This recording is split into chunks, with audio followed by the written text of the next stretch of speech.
কি নেশা করেছো? না ম্যাডাম, আমি তো নেশা করিনি, নেশা আমাকে করেছে। তোমার স্ক্রিপ্টটা তো পছন্দ হয়েছে। হ্যাঁ ভাইয়া, স্ক্রিপ্টটা আমার খুব পছন্দ হয়েছে। That's okay. আচ্ছা শোনো, আরেকটি কথা, আমি কিন্তু শুটিংয়ের তারিখ ধার্য করেছি 5-6। তোমার কোনো সমস্যা আছে? না, 5-6 আমি ফ্রি আছি। থ্যাঙ্কস। তোমার সম্মানীটা। থ্যাঙ্কস। আরেকটা কথা বলি তোমাকে, এটা জাস্ট ফর্মালিটিস। এখানে একটু কাইন্ডলি একটা সিগনেচার করে দাও। ওকে।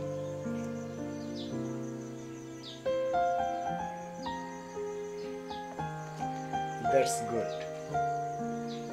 এর আগে কিন্তু তুমি আমাকে 2-3টা ডেট ফাঁসিয়েছো। এবার কিন্তু দয়া করে তুমি তোমার ডেটটা ঠিক রেখো। আর ডেট মিস হবে না। কেননা বহু কষ্টে কিন্তু আমি এই প্রডিউসারটা জোগাড় করেছি। হ্যাঁ ভাইয়া, কোনো সমস্যা নাই, এবার আর ডেট মিস করব না। এই প্রডিউসার যদি হাতছাড়া হয়ে যায় তাহলে কিন্তু আমার ক্যারিয়ার একেবারে শেষ হয়ে যাবে। না না, আমি শিওর এবার আপনার কাজটা করে দিবই। শোনো বাবু, এবার কিন্তু সম্পূর্ণ আমার ক্যারিয়ারটা নির্ভর করছে তোমার উপরে। না না, বলছি তো আমি আপনার কাজটা করবই। তাহলে শোনা, ওই কথাই রইল। আচ্ছা ওকে।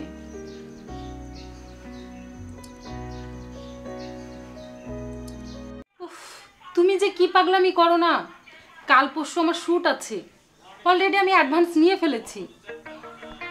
আর আমাকে সারপ্রাইজ দেওয়ার জন্য এই থাইল্যান্ড যাওয়ার একটা কি যে ঝামেলা তৈরি করছো। বাবু সব ফাইনাল, কাল পরশুই আমাদের ট্রিপ। ঠিক আছে, আমরা আজ সন্ধ্যায় রওনা দিব, কাল পরশু। আচ্ছা কাল পরশু এই দুদিন না যেয়ে হয় না? সব ফাইনাল, টিকিট টিকিট সব কনফার্ম। Babu please. আচ্ছা দেখছি কি করা যায়।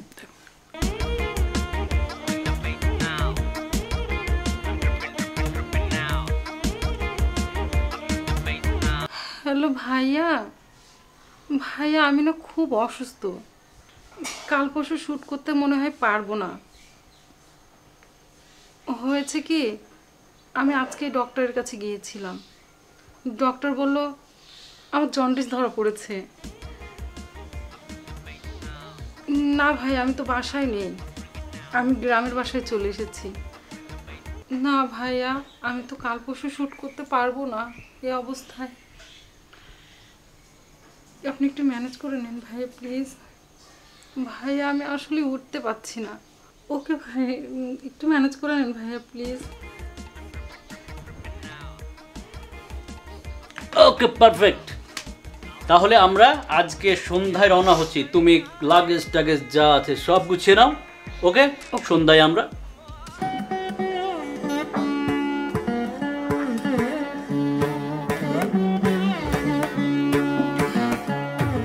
কি ব্যাপার সাফি ইকবাল, তোমাকে এরকম এলোমেলো দেখাচ্ছে? তোমার শরীর ঠিক আছে তো? প্রডিউসার ম্যাডাম, আমার শরীর ঠিক আছে, কিন্তু আমার মন ভেঙে গেছে। আমি কিন্তু কখনোই ভাবতে পারিনি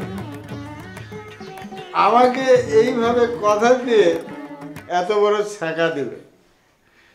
আচ্ছা আপনি বলুন তো, আমার সঙ্গে একদম ধরা বাঁধা কথা, সে একজন প্রতিষ্ঠিত আর্টিস্ট, আমার ক্যারিয়ার সব শেষ,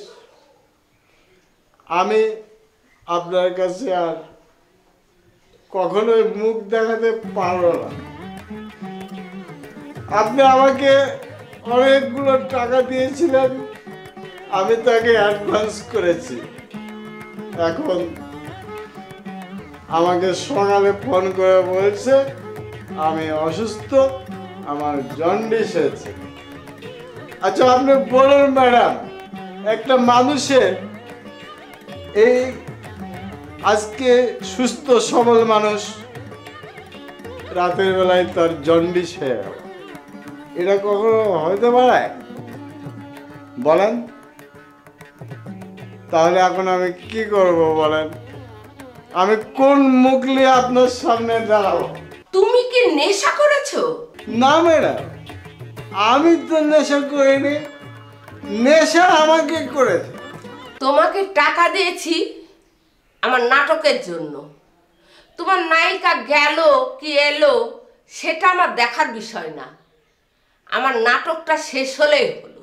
শোনো ইকবাল, তুমি তো আমার ক্ষমতা সম্পর্কে জানো, আমি কি করতে পারি আর কি করতে পারি না। তোমাকে আমি টাকা দিয়েছি, তুমি সময় মতো আমার কাজ বুঝিয়ে দিবে, তা নইলে বুঝতে পারবে আমি কি করতে পারি। আমি জানি, আমি সোজা যাই আর বামে যাই, ডানে যাই, যেখানেই যাই না কেন বাসটা তো আমাকেই খেতে হবে। আমি তো এটা মেনেই নিয়েছি, আমাকেই তো বাসটা খেতে হবে, তাই না?